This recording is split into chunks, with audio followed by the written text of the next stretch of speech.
Hello, this is Dan Lewis, and I will be taking you on a virtual tour of some of the artifacts in the British Library and the British Museum in London, England. These artifacts are linked with the study of the Bible, and at various times I have taken students from the schools of biblical studies through both the British Library and the British Museum, students from England, Holland, and Germany. So welcome to this virtual tour. I hope this is helpful to you in your biblical studies. The British Library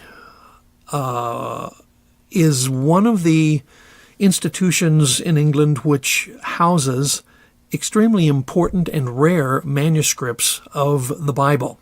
And two of the most important are Codex Sinaiticus and Codex Alexandrinus. We'll be talking about those two in just a moment. But they also house things like the Lindisfarne Gospels. They also house displays of the Wycliffe Bible translation, which was about a century or so before the Reformation, and also the Bible translated by William Tyndale. All of these were extremely important in the history of the translation of the English Bible. Particularly, however, we want to look at Codex Sinaiticus, Alexandrinus, and the Lindisfarne Gospels. This is a page from Codex Sinaiticus.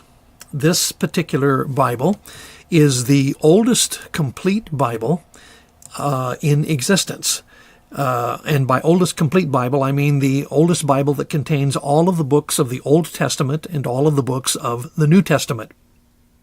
In the Old Testament, the books are, of course, from the Septuagint, which is the Greek translation of the Hebrew Bible into Greek, which was made a couple of centuries before the time of Jesus.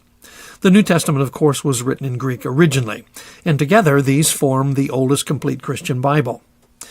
You'll notice, of course, that this is not only a Greek Bible, and of course all of this, these early manuscripts are going to be in Greek, but it is also written in what is called an unsealed text, which means it is written in all capital letters.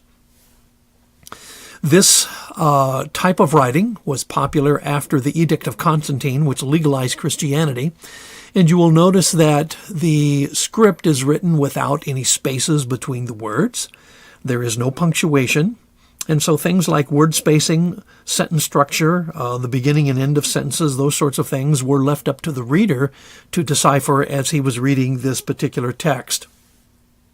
This is one of the two most important ancient texts of the complete Bible, the other being Codex Vaticanus, which is in the Vatican Library in Rome. The page that I just showed you is a page of the book of Numbers, chapter 23, which includes some of the oracles of Balaam. But especially what I wanted to point out about this manuscript is that the Codex Sinaiticus text is now available in a digitized version online through what was called the Codex Sinaiticus Project, and it has been available online since the year 2009. This digitizing of the entire text of this codex was the cooperative effort of the Leipzig University Library, the British Library in London, St. Catherine's Monastery in Egypt, and the National Library of Russia. And together they collaborated in making available all of the pages of this manuscript, and it is now viewable online. You could simply Google Codex Sinaiticus Project, and you will find it online. This is St. Catherine's Monastery at the foot of Jebel Musa, the traditional site of Mount Sinai, and the monastery is the place where Codex Sinaiticus resided for several hundred years before it eventually came to the attention of European scholars and through a rather circuitous route ended up in the British Library in London. Initially, it was taken to Russia. It was photographed in the early 1900s in Russia prior to the Russian Revolution, and then after the Russian Revolution, the codex was sold to the British Library, where it has resided ever since. St. Catherine's is an Eastern Orthodox monastery, and it is the site of a number of ancient manuscripts that have been kept there for many hundreds of years. This codex dates to about the 4th century AD. Prior to the Edict of Constantine, which legalized Christianity, many biblical manuscripts of the early Christians were collected and burned because Christianity was an illegal religion for that period of time. Once Christianity became legalized, however, large print copies of the Bible were made for churches, such as this one, Codex Sinaiticus, and while we don't know everything about its complete origin, we can date it fairly securely in about the 4th century A.D. The fact, of course, that it contains both the Old and the New Testament is very important for us.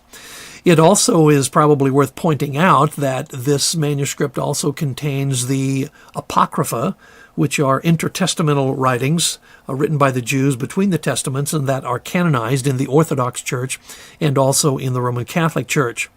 And then in the New Testament, it also includes two other early Christian writings, one called the Epistle of Barnabas and the other called the Shepherd of Hermas. Both of those seem to be very valuable writings in the early Christian communities. And while they, in the end, were not canonized as part of Scripture, they still are part of the witness and testimony of the early church at that time. This is Codex Alexandrinus. This particular codex, which is designated by the capital letter A, was in the Patriarchal Library of Alexandria for many hundreds of years. It also, like the previous manuscript, is written in unsealed text. It is written without word spacing or punctuation, as we saw in Codex Sinaiticus. But it was also a very important Bible that came to the attention, especially of English scholars, after it had been donated to England as a gift in the time of James I. And from that time, it has resided in England, in the British Museum or the British Library. This particular codex was quite important in the translation of the King James Version of the Bible as one of the texts available to scholars at that time.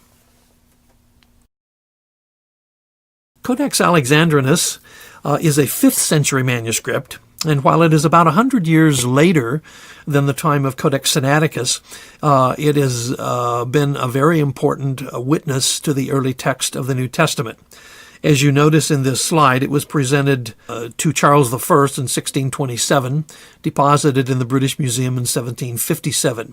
And even though it was late in coming to England, in fact, a little later than the actual translation of the King James Version, there were important features of this manuscript that were known to the translators and were embodied in what is called the Byzantine text, which underlies the translation of the King James Version of the Bible. Of interest also is that this manuscript contains 3rd and 4th Maccabees, which are not, in fact, in Codex Sinaiticus. And it contains some extra psalms at the end, including 14 songs at the end of the book of Psalms, as well as Psalm 151, a small psalm that deals with the life of David. This is what is called a carpet page, or a facing page of the Gospel of Matthew from the Lindisfarne Gospels. The Lindisfarne Gospels was the production of the missionaries who came from Ireland to northern England in the 7th century A.D. to build a monastery and to spread the gospel. And they built a monastery on what is called Holy Island, Lindisfarne, which is an island that can only be reached by crossing a causeway at low tide. At high tide, the island is isolated then from the mainland of England. In this monastery, they paid special attention to the writing of scriptures, and the Lindisfarne Gospels is a very elaborate copy of the Latin Vulgate, which was translated by Jerome. The interesting thing about this gospel is that not only is it a Latin gospel, but in between the lines of the Latin, in about the 10th century, there was added to it an interlinear text of Anglo-Saxon. So in that sense, it is one of the earliest attempts to translate anything into English or a form of English in the English Bible. And so from about the 10th century on, the Lindisfarne Gospels has served as an early witness of the Anglo-Saxon translation from Latin of the Gospel of Matthew and the other Gospels of the New Testament. The monastery at Lindisfarne actually can still be visited today, as can all of the sites that I've mentioned. One can go to the British Library And there one can see the texts of Sinaiticus and Alexandrinus displayed in a special room that is just off of the entrance of the British Library, where there are a number of religious texts displayed. In the north of England, you can actually go to Holy Island. You can cross the causeway at low tide with permission, and you can view the monastery and all of the ruins that have been there for several hundred years.